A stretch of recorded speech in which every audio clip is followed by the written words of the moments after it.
Assalamualaikum warahmatullahi wabarakatuh. Halo teman-teman semua, selamat datang di video saya. Perkenalkan, nama saya Agriana Hermana, mahasiswa program studi informatika dari kelas IF25B. Video ini saya buat sebagai bagian dari evaluasi materi kalimat efektif dalam mata kuliah Bahasa Indonesia. Hari ini, saya akan mengulas sebuah buku non-fiksi yang sangat fenomenal di Indonesia, yaitu Filosofi Teras karya Henry Manampiring.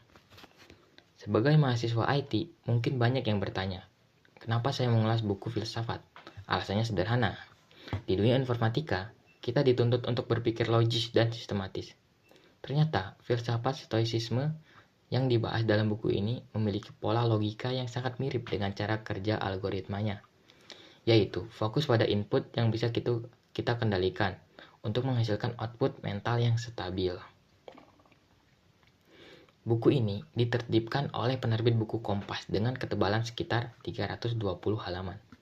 Penulisnya, Henry Manampiring, berhasil mengemas ajaran filsuf Yunani Romawi kuno seperti Marcus Aurelius dan Epictetus menjadi bahasa yang sangat kekinian. Desain sampulnya yang minimalis dengan ilustrasi menarik menunjukkan bahwa buku ini bukan buku berat yang membosankan. Di dalamnya, kita tidak hanya disuguhi teks, tapi juga banyak tabel, grafik, dan ilustrasi yang membantu kita memvisualisasikan konsep-konsep abstrak menjadi tindakan nyata sehari-hari. Mari kita masuk ke inti buku ini. Konsep yang paling ditekankan dalam dikotomi kendali, penulis membagi dunia menjadi dua bagian, hal yang di bawah kendali kita dan hal yang di luar kendali kita. Analogi untuk mahasiswa informatika, bayangkan kita sedang mengerjakan sebuah proyek besar atau praktikum pemrograman. Hal yang di bawah kendali kita adalah logika kode, ketekunan kita dalam mencari bug, dan manajemen waktu kita. Namun, hal seperti koneksi internet yang lambat, server kampus yang mendadak down, atau revisi tugas yang mendadak dari dosen, itu semua adalah hal di luar kendali kita. Henry mengajarkan bahwa stres muncul ketika mencoba mengendalikan hal-hal di luar kendali kita. Secara kalimat efektif dan pola pikir efektif, mengeluh karena jaringan internet lambat adalah tindakan yang sia-sia karena tidak mengubah keadaan.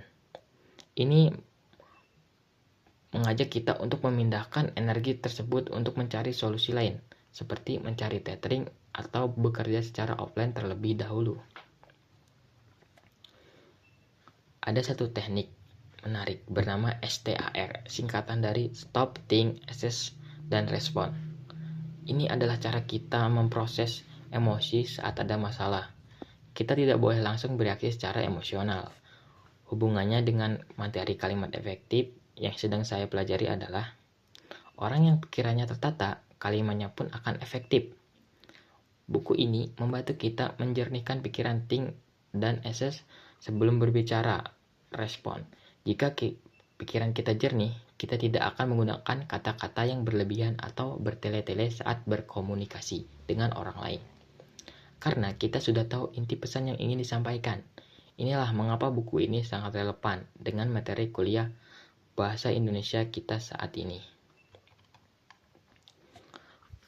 Kelebihannya, buku ini menggunakan gaya bahasa yang lugas. Penulis sering menggunakan analogi yang lucu dan dekat dengan kehidupan kita sebagai orang Indonesia.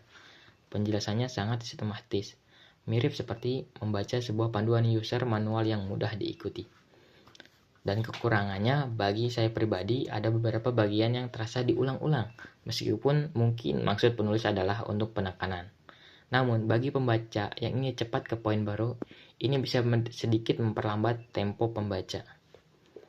Setelah membaca buku ini, saya merasa lebih tenang saat menghadapi tugas-tugas kuliah yang menumpuk. Saya belajar untuk tidak marah-marah pada keadaan, melainkan fokus pada yang bisa saya kerjakan saat ini juga. Kesimpulannya, filosofi teras adalah sistem operasi mental yang wajib diinstal di pikiran kita masing-masing. Demikian ulasan yang bisa saya sampaikan. Saya akhiri. Assalamualaikum warahmatullahi wabarakatuh.